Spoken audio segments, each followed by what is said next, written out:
A minha proposta hoje é situar o crítico brasileiro Frederico Moraes num debate sobre pós-modernidade na arte, relacionando seu pensamento com a sua atuação no setor de Cursos do MAM, do Rio de Janeiro, nos anos 60 e 70, de modo a refletir sobre uma nova mentalidade museal que ele propunha, tendo em vista as transformações ocorridas no campo da arte naquele momento, que colocavam em xeque os meios artísticos tradicionais e os métodos convencionais de conservação e de exposição.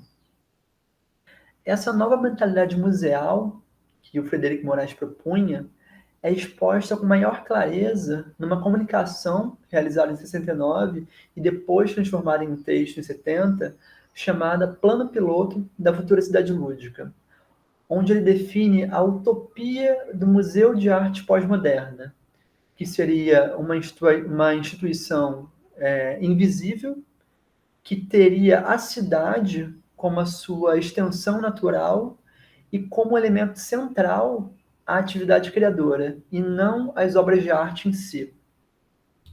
O debate sobre arte pós-moderna, na verdade, é iniciado pelo crítico brasileiro Mário Pedrosa, que utiliza esse termo pioneiramente em 66. Então, Pedrosa, olhando para a geração de artistas brasileiros daquele momento, sobretudo Hélio Sica, ele decreta o fim da arte moderna e o início de um novo ciclo pós-moderno. Um ciclo marcado pela noção de anti-arte. Então, a arte pós-moderna teria como precursores os artistas neoconcretos, que desde o final da década de 50 já rompiam com a moldura, com o pedestal e com a própria noção de obra, diluindo no mundo os trabalhos artísticos ou não objetos, né, como pensava Ferreira Goulart, de modo a serem ativados esses objetos ou não objetos pela participação do público. E aí, mais tarde, o Frederico Moraes ele amplifica esse debate, iniciado pelo Pedrosa, em um texto de 70, intitulado Contra a Arte Afluente, o corpo é o motor da obra. E além de ter em mente, nesse momento, os artistas neoconcretos, já com mais de uma década de produção, a escrita de Moraes ela é influenciada pelo conceitualismo de artistas como Cido Meirelles, Luiz Alfonsos, além da arte pobre, da lenda-arte e de outras neo-vanguardas estrangeiras. E aí o Frederico Moraes ele entende que a arte pós-moderna ela rompeu com tudo que isolava a obra do mundo, a moldura, o pedestal, inclusive o museu e a galeria. Então, nesse sentido, prevaleceria a diluição da arte na vida e nos acontecimentos cotidianos. E aí o Frederico ele afirma nesse texto que a noção de obra não existe mais. A arte ela teria se tornado um sinal, uma situação, um conceito, e o artista não seria mais um realizador de obras dadas à contemplação, mas um propositor de ações a serem vividas, a serem experimentadas. E aí no texto Plano Piloto da Futura Cidade Lúdica, ele entende que a arte moderna teria dado seus últimos suspiros com a action painting, com a pop art, e a partir de então prevaleceriam aquelas manifestações que tornam mais complexo ou até insustentável a sua guarda ou a sua conservação no acervo. E aí, seguindo o caminho aberto por Pedrosa, ele dá um passo além, propondo uma nova mentalidade museológica, condizente com as transformações ocorridas no campo da arte, com o advento da arte conceitual, da lenda-arte, do minimalismo, da performance, da intervenção urbana, das proposições participativas e sensoriais, que já denunciavam a ineficácia daquele modelo do cubo branco, né, que isola a arte do restante do mundo. Então, nesse sentido, a cidade seria a extensão natural do Museu de Arte Pós-Moderna, que é esse museu que ele idealiza nesse texto, né? Seria o museu ideal para abranger essas manifestações diversas da arte pós-moderna. Então, mais do que um acervo ou um prédio, o Museu de Arte Pós-Moderna ele operaria como um museu invisível, integrado ao cotidiano, integrado à cidade, e propondo situações artísticas que seriam multiplicadas no espaço urbano, sem limitações arquitetônicas ou geográficas. Então, a rua, a praça, o parque, inclusive os veículos de comunicação de massa, seriam extensões do museu. E aí, nesse contexto, aquelas tendências em voga naquele momento, como a land art, os happenings, as performances, que extrapolavam os muros das instituições e traziam aquela problemática da arte no ambiente externo, não seriam estranhas para esse museu, uma vez que qualquer ambiente pode ser parte da instituição. E aí, para o Frederico Moraes, mostrar não deveria ser a função desse museu, uma vez que as mídias impressas e eletrônicas, né, a TV, os jornais, os livros, os catálogos, já mostram obras de arte sem que o espectador tenha que sair da sua casa para um outro ambiente. Nesse sentido, o Museu de Arte Pós-Moderna ele deveria oferecer experiências singulares, que não possuem equivalentes nas mídias de massa. Então, nessa instituição idealizada pelo Frederico Moraes, o espectador deveria ser um participante ativo da obra. Então, seria um museu como um laboratório de experiências, visando ampliar a capacidade perceptiva do sujeito e esse exercício continuado da liberdade. Aquele não toque tradicional e aquelas barreiras que isolam as obras dos corpos dos espectadores deveriam ser substituídas pelos pode-se tocar. E a problemática do lazer, que é central nas atividades do Frederico Moraes, aparece também nesse texto, né? A meta desse Museu de Arte Pós-Moderna seria transformar o lazer em atividade criadora.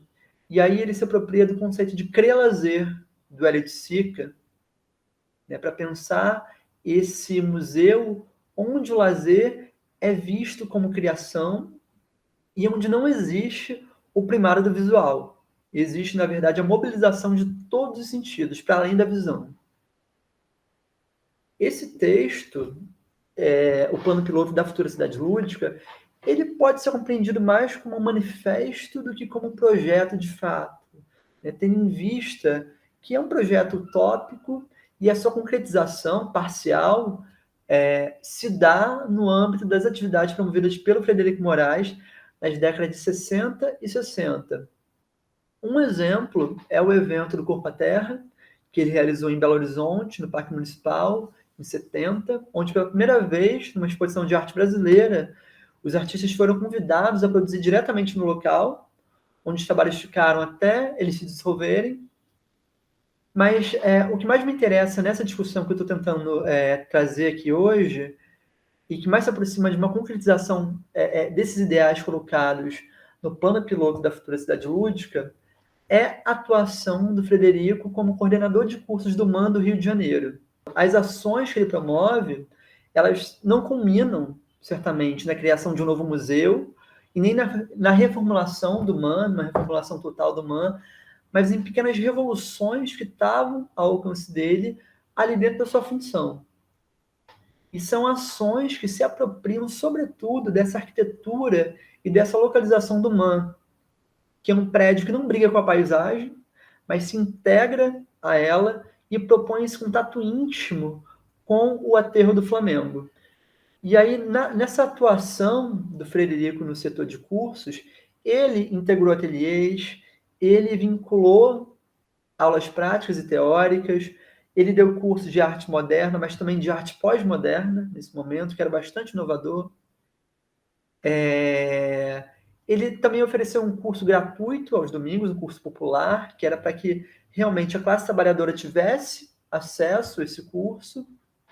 E ele também era bastante inovador na maneira de ministrar as aulas. Então, para apresentar a pop art, por exemplo, ele levava os alunos no mercado, no supermercado, e fazia com que eles prestassem atenção na visualidade das prateleiras, com aqueles produtos industriais. Nas aulas sobre minimalismo, ele levava os estudantes a canteiros de obras. Nas aulas sobre land art, ele se deslocava com os alunos para a Barra da Tijuca, por exemplo, que era um lugar praticamente inabitado, ali no final da década de 60. Então, a gente vê que ele já está colocando em prática nesses cursos essa extensão do museu para a cidade e essa contaminação entre arte, vida, cotidiano. E é um importante evento que ele promove, ali, nesse momento que ele está à frente ao setor de curso do MAN, que é o Arte no Aterro, que abrangia uma série de manifestações ao ar livre, sábados e domingos, no mês de julho de 68. Então, era um evento de caráter essencialmente pedagógico e popular. Aqui no folheto de divulgação, nós podemos ler esse programa, que mais tarde encontraria ecos no plano piloto da futura cidade lúdica. Aqui ele colocando que a arte é do povo e para o povo, a arte deve ser levada para a rua e ali ser realizada, para ser compreendida pelo povo, deve ser feita diante do povo, sem mistério, de preferência coletivamente. Qualquer um pode fazer arte e boa arte. E lá na última linha, a gente lê em caixa alta: tudo isso grátis, sem ingressos ou inscrições. O que ressalta essa vontade do Frederico de tornar a arte acessível realmente para todo mundo.